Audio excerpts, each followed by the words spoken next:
are these things for me in the person that I'm looking for? And that becomes public.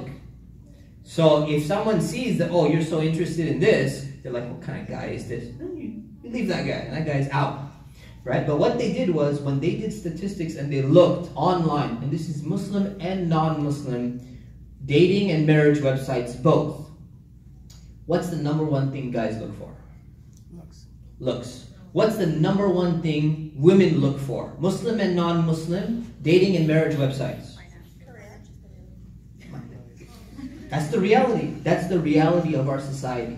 And if we neglect that reality and we think, oh, wait, it's bad, you can say it's bad, you need to adjust it. Why are women caring about money so much? Why are guys caring about looks so much? That's what people look for. All right? And a lot of guys will admit that and say, yeah, that's very important to me. And a lot of women will admit that and say, that's important. You'll rephrase it. Instead of money, you say stability and how mature they are. However you rephrase it, that's an important part of the equation. And the guys don't really care that much about how much money a woman makes. They don't care so much about the career success, because that's not considered to be a major asset for them. But for women, from their perspective, this is very important in their life.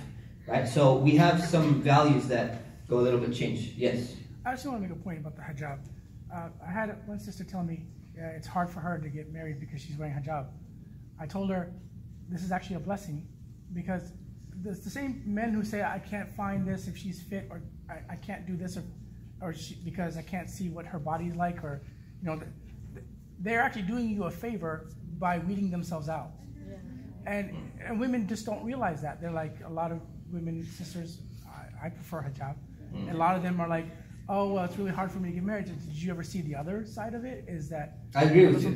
I agree with you. If someone is so shallow and they're only looking for that... you automatically... But let me throw something out there that's going to sound controversial, but it's the reality, okay? If someone is trying to get married and they understand the reality of this, that this is what guys look for and this is what girls look for, should guys who are really interested in marriage and they're finding a difficult thing, should they try to get their career more on track and get themselves a bit up there in order to help themselves get married? Yes. Women said yes. You don't want to hear the other side, probably. The other side is, should the women try to maybe make themselves up a little bit more, or do something that's considered to be more along with the fashion culture within society, in terms of the type of hijab that they're wearing, or the type of clothing that they're wearing, or even when they go to meet a prospective spouse, the type of makeup that they'll potentially, the minimum amount or acceptable amount of makeup that they're considering wearing. Should those things be taken into consideration? Yes. They should. Right? They should. So it works both ways, right? And we have this dual problem, and the reality is, this was probably a very uncomfortable question that you got asked, right? Who felt discomfort in the way that I phrased that? Just be honest. Some of you did, right? Because people don't want us to talk about it. They say, well, why would you say that? People should accept me for who I am. You hear that phrase all the time. If the person is not going to accept me for who I am, then forget it. But are you willing to accept every single other person for who they are? No, you have criteria. You're looking for certain things, right? And that's kind of what it comes into the whole pickiness and things like that. So, something to think about. Okay, we focus so much on this. Can we help the remarriage people for a moment? All right. Thoughts?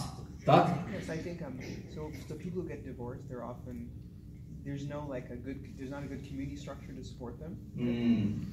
So what support is needed? What community structure? Where's the support? Meaning, so typically people have a social net when they're married, right? Right, Friends or couples, etc. And then when you get divorced, that social net tends not to be as strong. Either people, especially in smaller communities, or even our community, for example, if they know both the former husband and wife, right?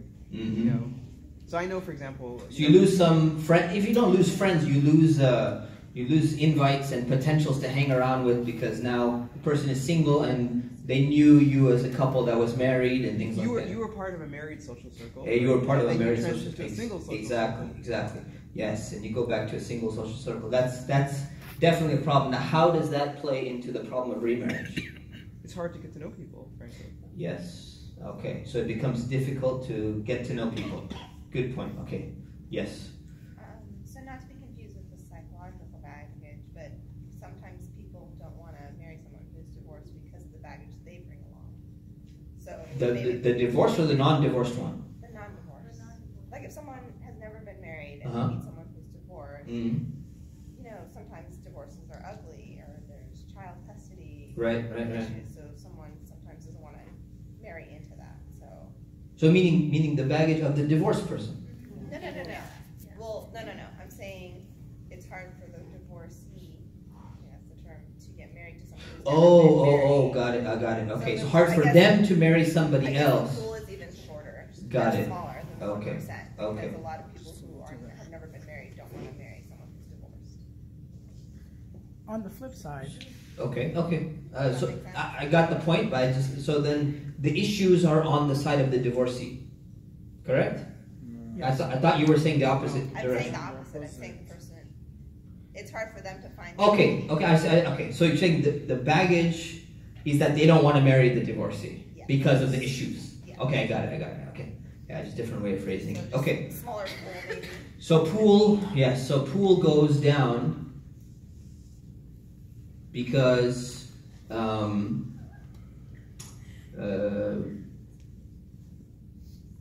okay. Why don't people want to? Because of the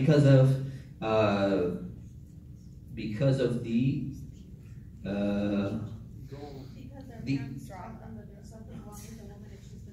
No, not just that. No, she's talking specifically about issues of children, like child custody, and what else? You mentioned something else. Divorces end badly. Um, Sometimes, you don't know with their relationship with their ex. that goes to the psychological. okay. So, Ex It could be drama. relationship. Yeah. Okay. What else? Yes. I think sometimes divorced people are pickier.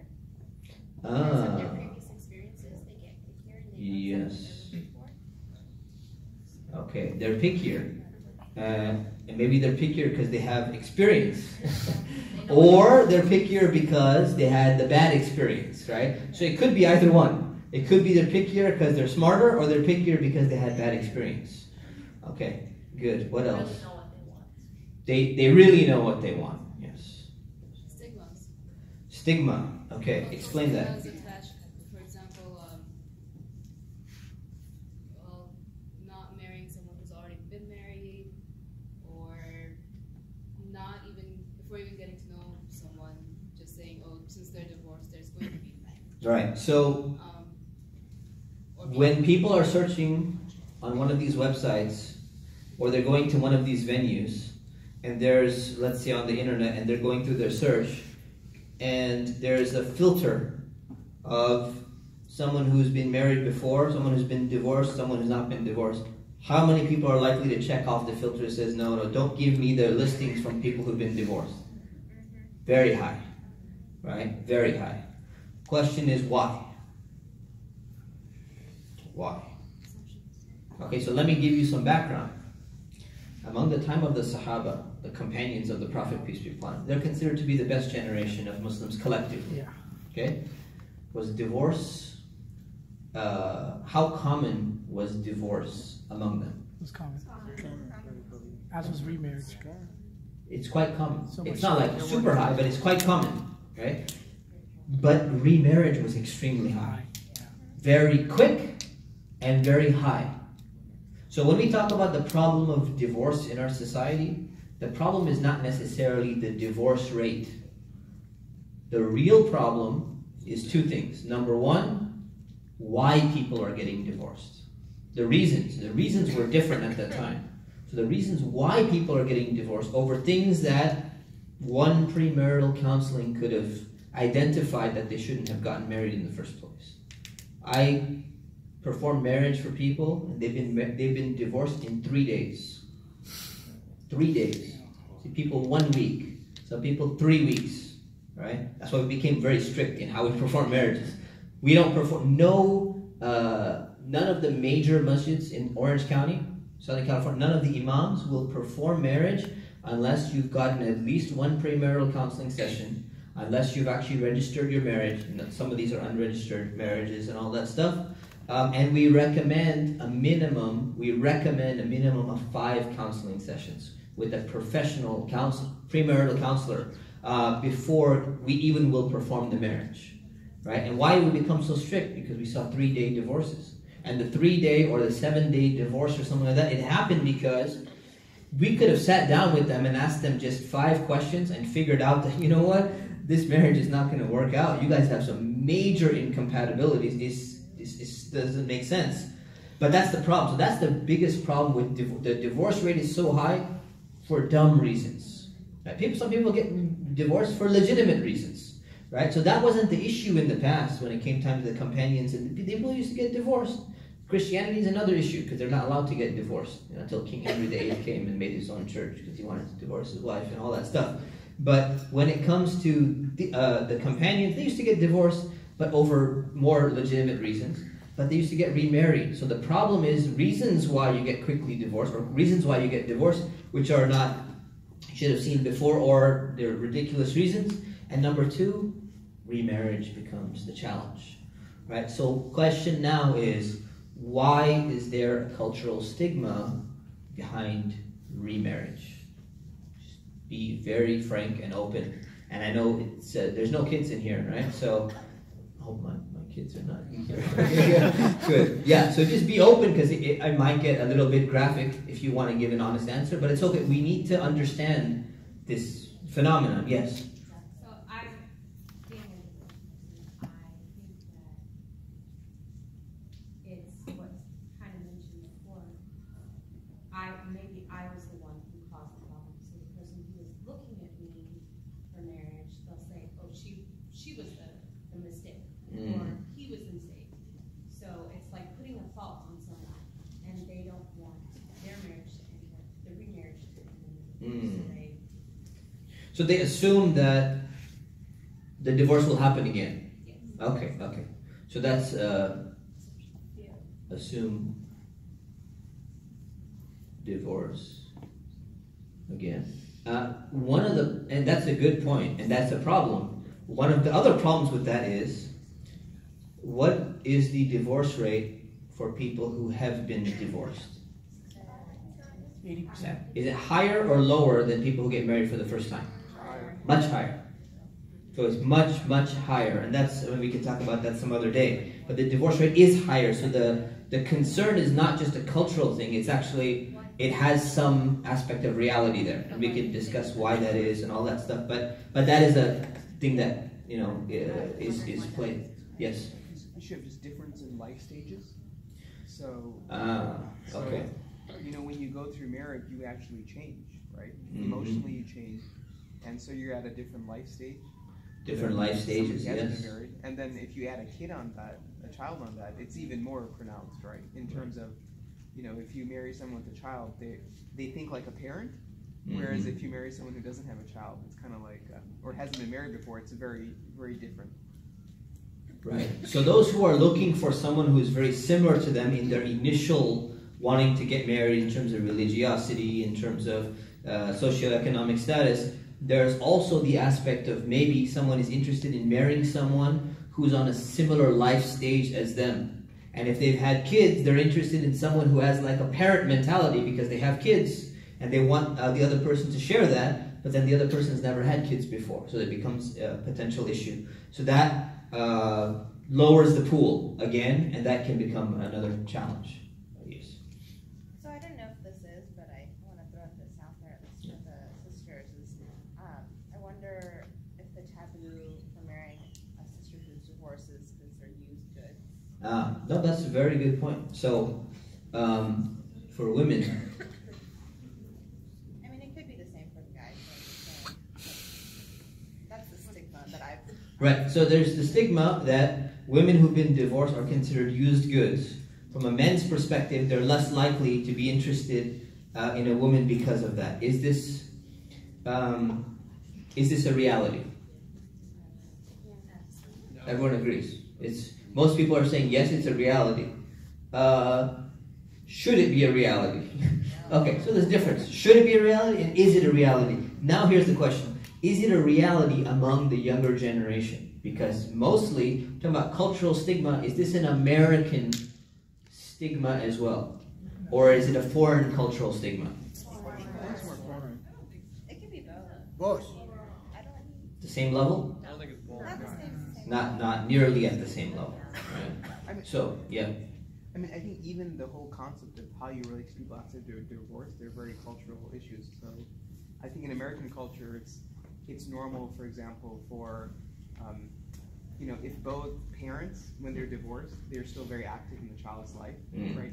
And you see that, right? I mean, whereas culturally, it's kind of it's a different perception. Oh my gosh, if someone's divorced, you can never see this person again, and they need to be across the country or something like that. That's true. So, in which culture? I can speak from Desi culture. I mean, I Okay. don't know about others. Okay. So when I say culture here, I'm trying to Immigrant. alienate some of you, okay? But we're trying to focus more on the American Muslim culture, which is kind of this hybrid of the American culture and the other, your family's culture, just coming, from wherever, whether it's coming from an Arab country or Desi or from Latino or whatever it may be, the other culture, right? So it's this mix between. So yes. So is it the same issue, same stigma as it used to be? No, it's not. Is it still there? To an extent, it is there, right? What about women? Do they have a problem with men? Let's not use the word used goods, but men having, I don't know, given their heart to somebody else, or whatever term you want to use, and that bothers you. Is that? I hear yes. Is there anyone who is like? Do you hear that? Are people like he loved somebody else before me? Is that an issue or it's not an issue? It's not an issue. Okay. Yes. I'm going to say that it's not an issue initially, but I have seen that it's become an issue afterwards. Because then, unfortunately, when there's jealousy, you start comparing. Comparisons, absolutely. That becomes a major issue, and I've seen many cases like that, where people start comparing, and if one statement even comes out that first wife wasn't like this, you're done. You just join the 80% statistic, and you got a problem, right? And people will say things when they get emotional and stuff comes out, right? Yes, good. What else? Remarriage. Why is it so difficult to get remarried? Yes. Sometimes a couple previously didn't have any children. They got a divorce. They're going to assume that there's a problem with one of the spouses, like they're not able to have children or something. Okay. So assumption of infertility? Yes.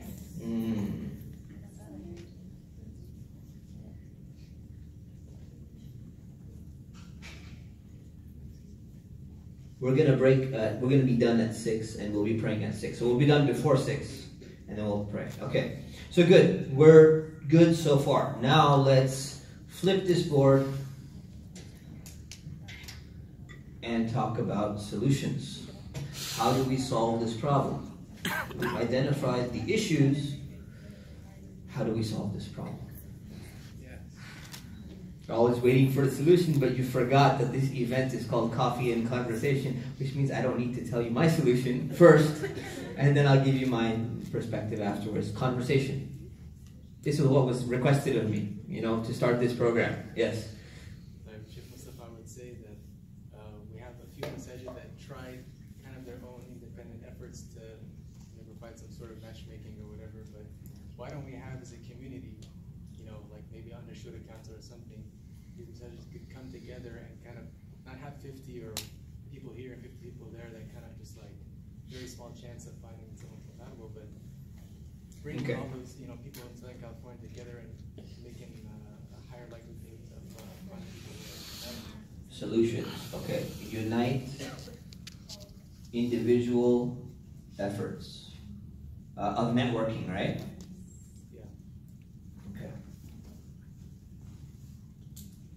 Good. So let me tell you about some of these programs, okay? So I used to run one of these programs in one of the masjids that I was at. And what I found is I had a lot of people in my database. It was well managed. There was a lot of detailed information.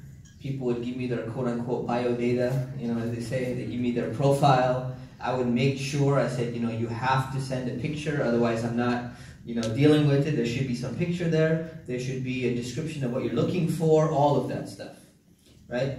And I'll be very honest with you, the #1 challenge, what do you think that I found was a #1 challenge? Old pictures. The frog. No, that was not the #1 issue. It was pickiness. And what would happen is, people can want whatever they want, but they would dismiss each other for the most ridiculous reason. Like for the smallest tiny thing. So I would have guys dismissing girls because all sorts of things, from no, I'm looking for someone who's a little bit older, I'm looking for someone who's a little bit younger, or she didn't really have a big smile in the picture, so the smile didn't happen. And these are supposed to be very religious people, okay? And then I have women dismissing a bunch of guys for the same thing. The guy, he looks like he has a very serious face. He's not smiling, he didn't have the biggest smile in his picture, okay? So, decent looking guys, and no, his smile wasn't very nice in the picture. Just looking at him, I've actually seen people say, they just look at a picture of a guy, he looks like he would be a wife beater when he grows up. Just by looking at the picture, the guy's a wife beater, you just saw his, and he's a perfectly really nice guy, shy, everything, but no. He looks like he's one of those guys who would, do something like that. People make very quick judgments. And then you have, his major is not going to work. It's not, my parents wouldn't accept that. And I don't know if he's going to have a good career. He has a bachelor's in English. And what's he going to make with that? Where's he going to live his career and all of that stuff. So I've seen all sorts of things. And then I've seen things that people just have ridiculous standards. So one person, she says, I want to marry Hafiz of the Quran. I've decided I want to marry someone who's memorized the entire Quran. I said, okay. Did you memorize the entire Quran? No. Did you memorize any portion of the Quran? Did you memorize Juz Amma? No. So why do you want to marry someone who's memorized the entire Quran? Is that going to somehow make them a better husband? No, but I just think that that's going to provide the blessing and the barakah in life or something like that. That's immaturity. I'm sorry to say it, that's immaturity. Because that means that you don't understand what aspects are actually going to help you select a spouse that's actually going to, be a good husband. And I've seen vice versa, the same thing. Okay, so these are some of the problems. So uniting individual efforts of networking. We always throw Shura Council up there. It's like the go-to organization for anything that should be large scale. But there's resources. Right? These all require a lot of resources. Malik, do you have like an extra 20 hours per week that you could spare? I wish. Yeah, probably not. So someone's got to do that, yes. That's a problem. Solution number 2, okay? The people who are involved in networking need to be what kind of people? They need to be wise. Pious too is good. Most important, they need to be wise, but not just wise. There's something more important. What is one aspect of wisdom? What generation are we trying to cater to? They need to be relevant, right? Be relevant to the people, meaning they need to identify the right things. So what ends up happening is, with all due respect to the aunties and the uncles who are doing the matchmaking, they don't understand very well the generation that's trying to get married. And when they don't understand the generation and they don't understand what their wants are and what their needs are and how to relate to them, how to talk to them, what ends up happening is they will skip over a lot of people who are in the database that could have potentially been matched. And this is what happened in one of the local masjids. I'm not going to mention which one, but they had a very large database, but they put an auntie who was not really in tune with what young people are kind of looking for and what they need and how to talk to them and how to reach out to them and all that stuff. And there was very few matches made because of the fact that, you know, she was not the right person for that position. She tried her best, but you need the right people who understand, and then therefore that program was shut down. So if you don't have the right people, so this is, I'm not trying to promote any service here, but this is what I like about some of the new services here. So you got the traditional auntie, uncle, whatever, doing the matchmaking. But who's heard of Beyond Chai? Only 3 people, 4 people, okay? So there's a service called Beyond Chai. I have not evaluated it, and I'm not getting commission or something, but I think the model's interesting.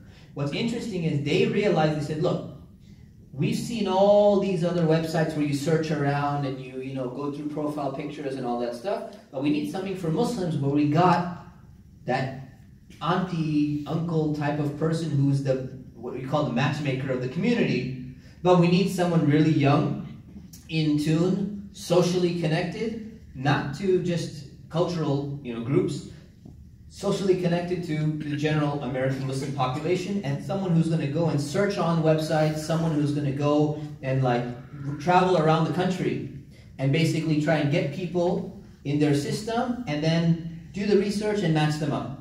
So the concept is great. I don't know how well it's working, but it's a great idea. And the idea is because a lot of people you need a national network. And you need someone who's very social, and you need someone who's going to actually filter out all of the other things for you, so you don't have to be searching for it. And then they have this option of, the wealthy career person, career woman or career man or whatever. It's a really expensive service. And they do the whole custom thing for you. They will call and they'll do initial interviews for you, and they'll do this, and they'll just present to you the end result. Here, we did all the interviews and everything. Here's, what you were looking for based upon our interviews with you. Here's 3 potential people. Now you can meet them. So you have this major filtering process. Very expensive, very time consuming, right? But that's what a lot of people are looking for. Now imagine you have a service like that. Assuming you can afford it, assuming it works, that is something that can actually work if you have the right person in charge. Okay? What other solution can we have? Can I add something to that real quick? Yes. I'm not suggesting that we should, apply the same model of these national, the websites or whatever. I'm saying we have a community here in Southern California. Yeah. Let's facilitate people getting together, not going to some random event here hoping, you might find someone there or whatever, but facilitating people meeting in person who have the same goal in mind. What about the local events? Right? They get canceled. Why are they so unattended? Why is the attendance so low in the local events? How many local events would you say there are for these venues that come for Hafardeen and things like that in Southern California or in the greater Los Angeles area? Less than 100. No, per year. Events, less than 100. It's way less. 2 or 3. There's 2 or 3 per year, right? 2 or 3 of these per year, okay? And how many people come to these events generally? One second. How many people come to these events? 50 to 100. About 50 to 100. So if you were to combine all of them together, you get 150 people. Is that sufficient? It's not reaching, it's probably I don't think it's, outrageous estimate to say there's 10,000 people in Southern California, Muslims, 20 to 40, say for example, right, who are seriously looking to get married. Right. So how are we only getting 1% of those, or 0.1%? Right. I think we. So marketing is a really big thing, right? Yeah, I mean, if we have each individual message, advertising this service, people are going to come to them.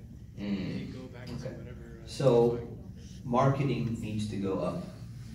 All right, and that's one of the big challenges of doing anything in the Muslim community, is that you hear people say all the time, "You had that event? I never heard about it. You heard that before? Why didn't I hear about it?" How are you supposed to get the information to the person who said they didn't hear about it? If they're not on the mailing list, if they're not, they didn't hear the announcement somewhere, after Friday or something like that, how are you supposed to reach out to them? There is no Muslim database that you can somehow reach out to all of these people. It's a challenge. So it's a challenge that all Muslim organizations face. And the thing is, you don't want all the marketing from every single person who has an organization. You want to unsubscribe from all of that stuff. So this marketing is a big challenge when it comes to specifically talking to the Muslim community. Yes. So like to add to that, Yeah. I think what he's referring to is more consistency. So if you have like 3 events that cost like $100 each, and then you go and you have like a bad experience, you're not likely to go again, you know? Or if you do go again, it's probably like 2-3 years later. But if there's consistency, like some sort of, you can even name it as like a network professional group or a singles professional group, and you can just meet up monthly or meet up weekly, or some sort of consistency. Because if you think about it, online it's virtual, whereas if you, like a non-Muslim world, you work with a colleague and you see like his or her attributes, you become less picky. You don't look for, oh, he's not tall enough, or oh, he doesn't have this. You get to know the character, and over time you find your potential match. So what would they do in an event like this? So you have like a, what did you say, a business type meetup? It could be a business, Professionals? social, single professionals. Okay, and what are they going to do exactly in that event? It could be like Every month. So let's say you're going every single month. What do they do every month? some sort of activity in different locations. And only singles are allowed. So if you're married, you're not allowed in this event. Okay. So you do some kind of activity. It is all for the purpose of marriage. It's not for the purpose of professional networking.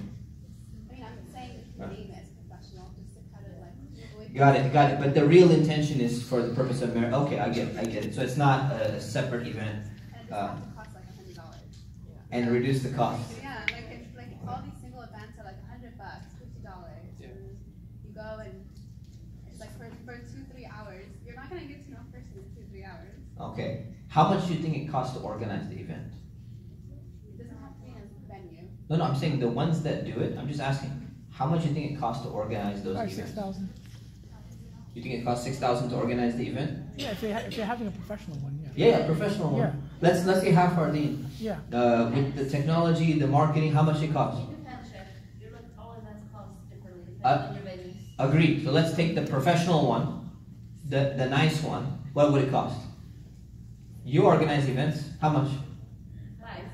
5,000? Yeah, if you want to go really nice. Okay. For a decent size. Okay. So if it's $100, and they get 50 people, how much are they making? 0. Right. So the thing is, yes, events that are not very well organized, they shouldn't cost much. But the thing is that but events that are well organized, this is something I really want people to understand. Events that are really well organized, they cost a lot to organize. And if you're getting something good in terms of service and quality and all of that, sometimes it can be worth it. Because we talked about this for the last 2 sessions, about the ideal masjid. And when we talked about what the ideal masjid would look like, everyone put their figures that this is what the masjid should have.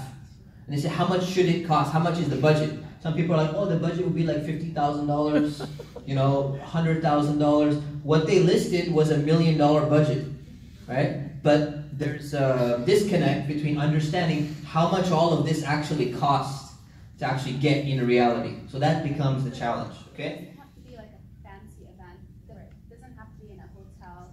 It could be like, I know Irvine did once where they had like a network kind of professional. It wasn't for singles, it was just like professional. And it was like at a restaurant, they had bowling, they had, I don't know what else they had, but like, it doesn't have to be in a fancy place. Doesn't have to be fancy and super organized and okay. It could be organized, Right. but it could be like, I'm sure there's a way to make it. There's ways to make it cheaper. So Yeah. try to make it cheaper.